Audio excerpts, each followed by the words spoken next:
Huge story out of TYT Investigates, and I'm very proud of their investigation, very proud of you guys for supporting it. You made this possible if you're among the people in the TYT audience that funded this program. Michael Tracy breaking a story about the DCCC. Now, these are the folks who are supposed to help Democrats get elected to Congress.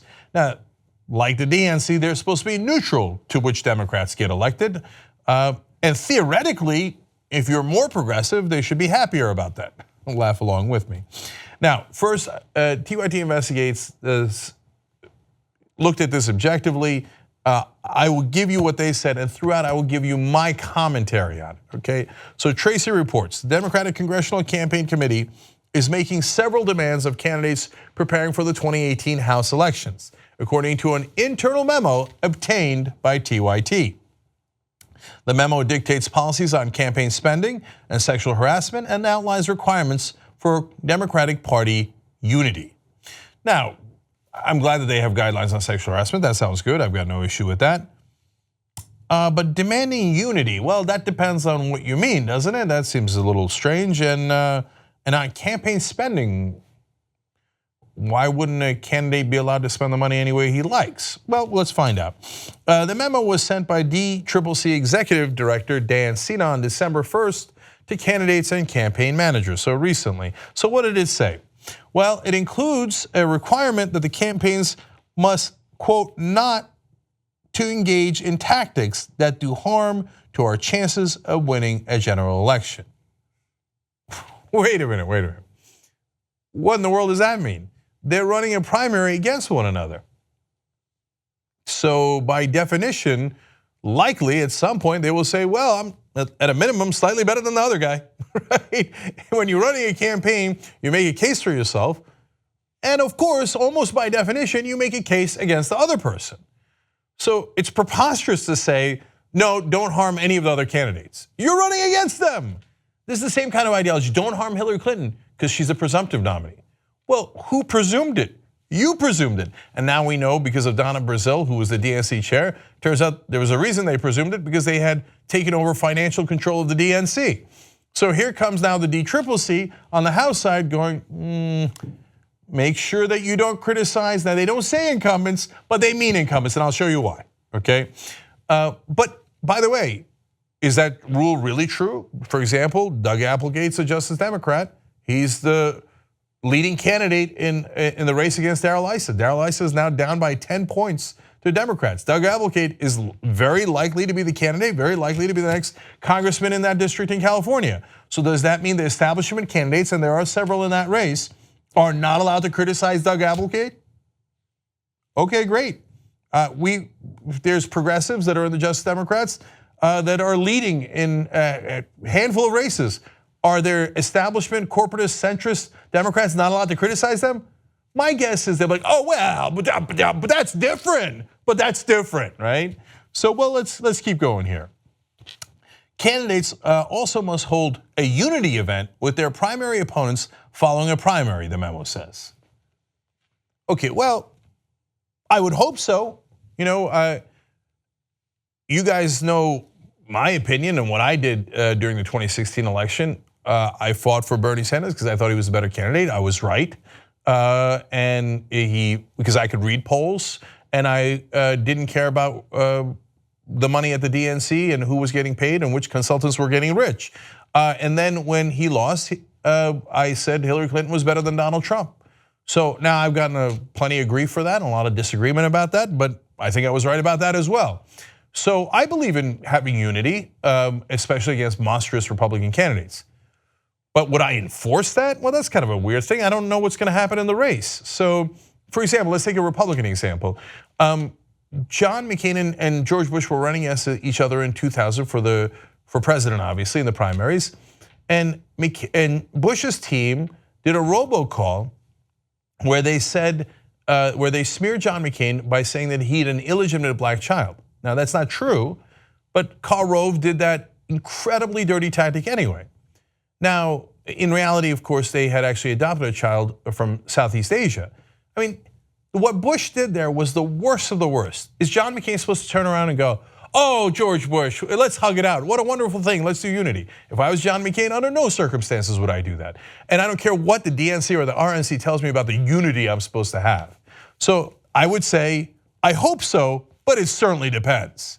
So now, then Michael Tracy for TYT Investigates when talked to other people that are strategists in the Democratic Party from different stripes.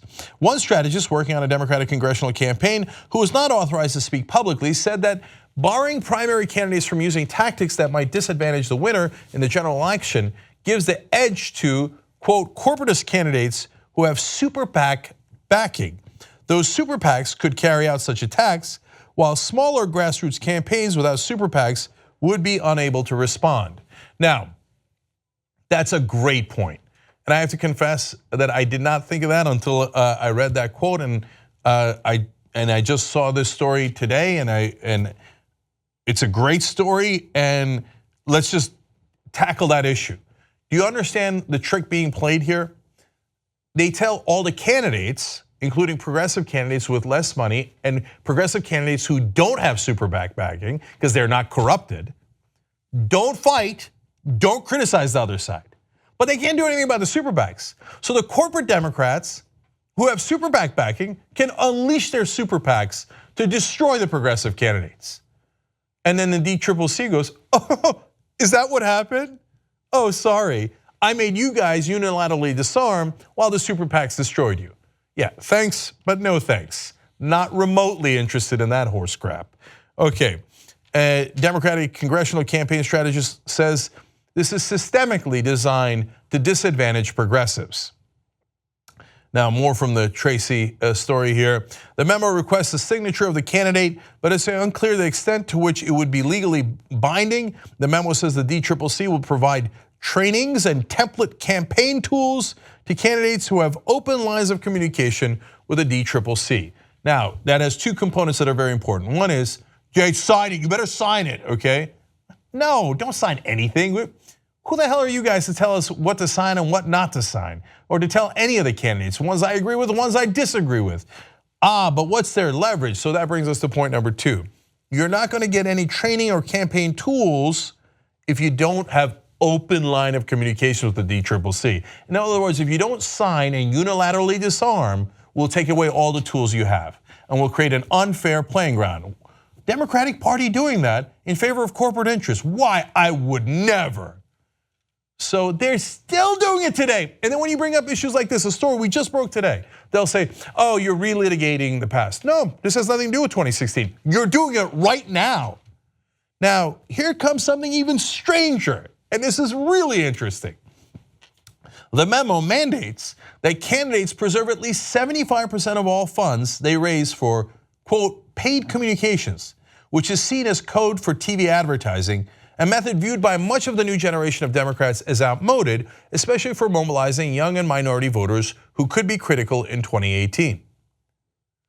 Why do you care how they spend their money? What a weird thing, right? For example, Kaniela Ng, a great progressive candidate out of Hawaii. He's also the leading candidate, also likely to win. My guess is they're not going to tell his corporatist Democratic opponents to back down and not attack him. But anyway, he's leading. And how did he get there in the first place? He's really young. Well, he won his first seat when he was 23. You know how he did it? He knocked on 15,000 doors.